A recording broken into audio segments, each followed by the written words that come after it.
السلام عليكم ورحمة الله وبركاته. الشمار كفوني جرجرتو الوان رومو أقالي وني في جالوان إذا الدنيا رت ترجمتني بجينا قاعدة تاني ربي الساعات يوم تكنتنا إسين جاي سنين جتشان نجا قوتي الحمد لله قالت ربي أنا تموتوا بيرا warri kiyya taatan hundinuu galatoomaa isiniin jedha warri ganaa haaraa gara chaanaalaa kiyyaa dhuftan koottaan itti dabalamaa maatii kiyya ta'a subscribe godhuun like gochuun maatii kiyyatti dabalamaa isiniin jedha obboleeyyan tiyya waan beennurraa wal barsiifnaa waan wallaalirraa wal gaafannaa obboleeyyuu kiyya isiniin jedha har'aa wanti ani isiniif qabadhee dhufee viidiyoo gabaabduu dibata rifeensa kennaaf ta'u yeroo ofii kiyyaa dibadhu yeroo hunda isinii dhiyeessa jechuudha waan ofii kiyyaa fayyadamee irraa faayidaa argadhe isinillee akka irraa fayyadamtanii faayidaa irraa argattan isiniin jedha obboleeyyan kiyyaa waan beennu wal haa barsiifnu waa wallaallee wal haa gaafannu obboleeyyan kiyyaa bareedinni kenna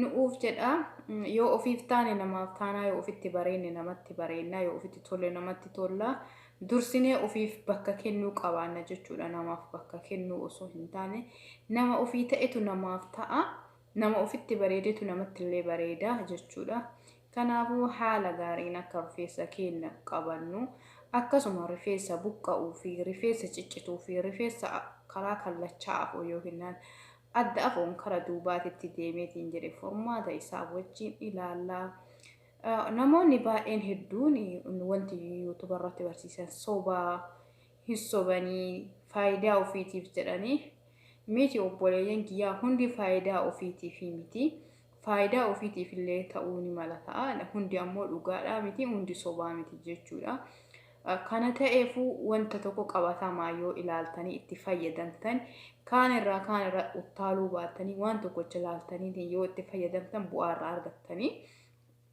guyyaa lamaa fi guyyaa sadii yookiin yaaltanii faayidaa hin qabu jettan wanti guyyaa lamaa fi guyyaa sadii hin ta'u hin jiru jechuu wanti hundinuu suutaan yookiin adadaan faayidaan isaa argamaa dhufa jechuudha maaliif fakkeenyaaf yookiin yoo amma wanta namni isin himu tokko dibattanii wanta san gaafa sanii yoo rifeensa keessa miicatan rifeensa keessa akkasirraa yaa'u wanta akkasii dibadhee rifeensi kiyyanarraa yaa'ee wanta akkasii sun kijiba jettanii fudhattanii obboleeyyan kiyyaa wanti guyyaa takkaan ta'uu fi guyyaa lamaan ta'uu hin jiru jechuudha maaliif fakkeenyaaf yoo ilmuma namaatu fudhanne jenne guyyaa takka guyyaa lamatti hin dhalatu wanti hundinuu wanti guyyaa lamaa fi guyyaa takkatti biqiltuun tokkollee yoo facaane guyyaa lamaaf guyyaa tokkotti hin margu jechuudha kanaafuu rifeensi keenyallee akkasuma sa'aatiin gaafataa yeroo gaafata jechuudha yeroo takka wanti inni nuuf mijatu yookiin nuuf tolu hin jiru garuu yoo irra deddeebinee yaallee wanta san yaallee jenneetiin jenne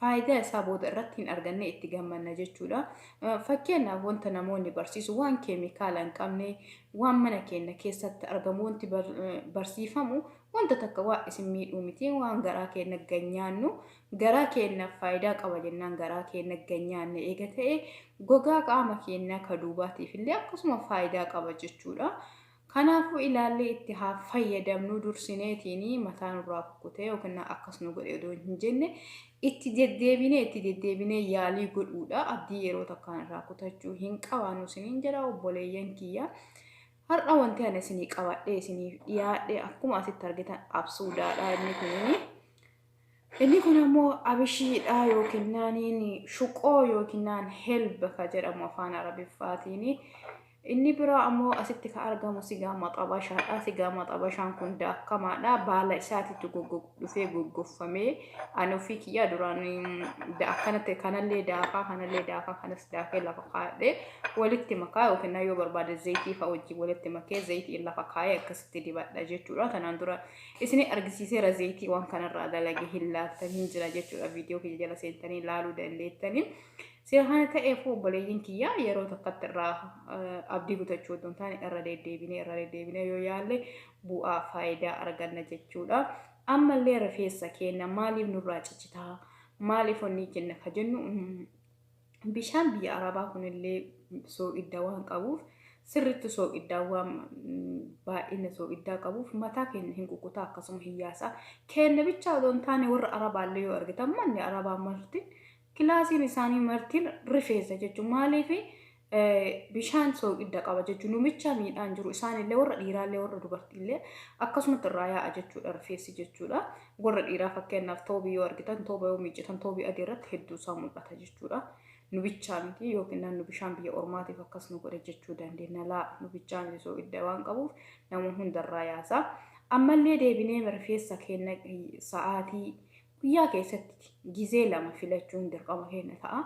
Maaliifi ganama gizee kaanee jennee filachuu ammallee deebinee halkan gizee rafuu gara kilaasii keenyaa deemnu filachuu fi amma harka keenya keessa nadhee harka keenya masaaj godhu akkanatti keessa nadheetiin hooquu osoo hin taane yoo hoodnee jenne waan akka gishiraa fi waan akka adiidii quuncaa nurraa gogaan buqqeen keenya quuncaa waan ta'eef isa san yookiin naani forforii fa'a jennee fudhannaa forforii miti maaliifi mataan keenya buqqee keenya yoo hoodnee jenneetiin jenne waan akka adii wayiitu mataa keenya keessaa yaa'a jechuudha.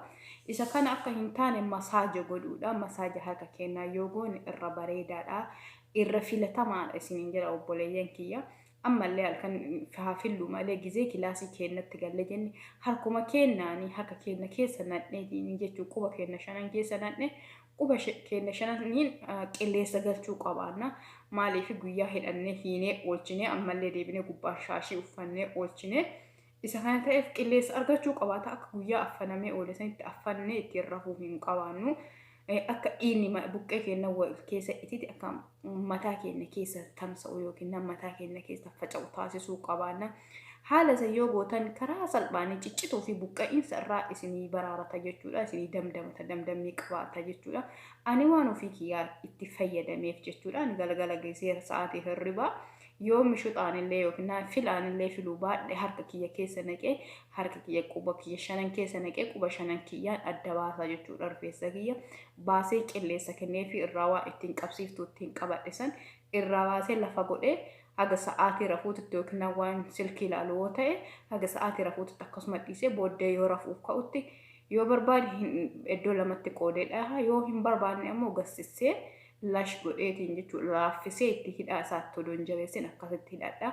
Ammallee gizee hidhannu guyyaa yookiin guyyaa gizeetti oolu akka dalluu gaalaatitti gubbaarra odoo olfannifnee as gubbaarratti mataa keenya hidhuu baannee jalatti gadhasitti gaddeebisnee jala kanatti hiinee irra bareeda isiniin jira obboleeyyan kiyyaa. Maaliif asii yoo olfannifnee jenne hiddi rifeensa keenyaa hiddi keenya kun ka jalaa kun iddamee asii gubbaatti olfannifamaa oola.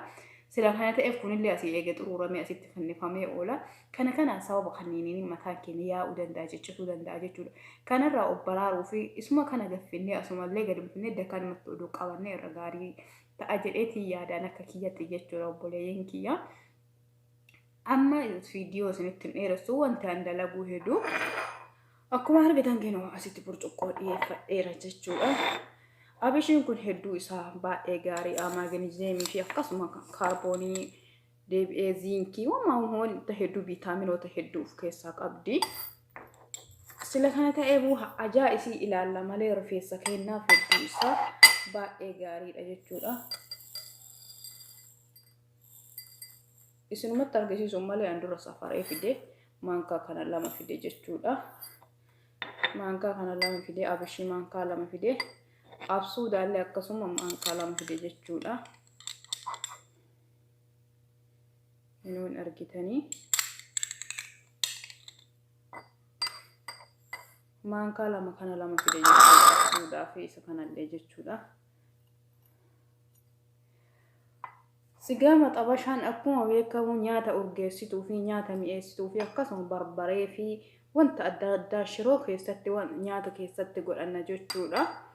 Akkuma nyaata mi'eessu sanii fi rifeensa keenyaallee faayidaa qaba. Zayita gooneetiin zayitii isaa baafnee dibachuu dandeenya. Sanii miti yoo jenne akkanatti asitti daballee amma akkuma waa hedduu keessatti shittaa gaarii hedduu qabu. Isa kana abishii kana yoo ammoo gogaa isaa wanni yoo jettan gogaa isaa yoo daattan gogaa isaa shittaa baasa. Amma bishaan ho'aa ho'isee fideera jechuudha. Kunoo bishaan ho'aa biraa qaba. Bismillah. Kunoo bishaan ho'aa kana itti naqa jechuudha. Itti naqee amma dibachuun hedduu maaliif boru dibachuu heda jechuudha. Akkana itti naqeetiin as keessa bulcha jechuudha. As keessa bulchee hin zafazzafamaa. Inni kun sigaama xabashaan kun ammoo abishii shittaa hin balleessa. Rifeensa keenyaafillee gaariidha. ammas boru ammoo waa itti dabalu wajjin ilaalla jechuudha. Kana bichaa otoo hin taane itti dabala jechuudha. Wanti ani itti dabalu yookiin naan qarafaa itti dabala yookiin naan irdii bismillah ar-rahmaan ar-rahiim irdii jedha. Irdii miti. Qurufudii jechuudha bismillah. Qurufudii itti dabala. Qurufudii itti dabalee akkasitti qurufudii itti dabalee shittaa isaa maaliif waan zafazzafamee buluuf hin beektanii wanti tokko zafazzafamee jedhe laafee bulaa shittaan kuniin shittaa hin baastu jechuudha. Abishii dibattanii nama faana afoon deemtanii waan feetan yoo gootanii jettan shittaa takka hin baasu jechuudha. Shittaan isaa keessa bishaan ho'aa kanaa fi amantaa walitti naqame kanaan si gama xabashaan kunis hin ajjeesa jechuudha. Qurufudii illee itti naqachuu dandeettanii yoo barbaadan girfaallee itti naqachuu dandeettan jechuudha. Akka shittaan isaa baduu fi amma isa kan akkana godhee qadaadee bulchaa.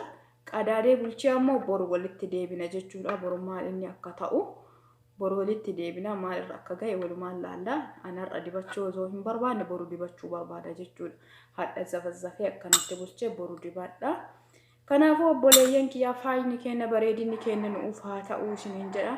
Yoo ofitti bareennee jenne namatti illee bareennaa yoo ofitti tole namatti tolla.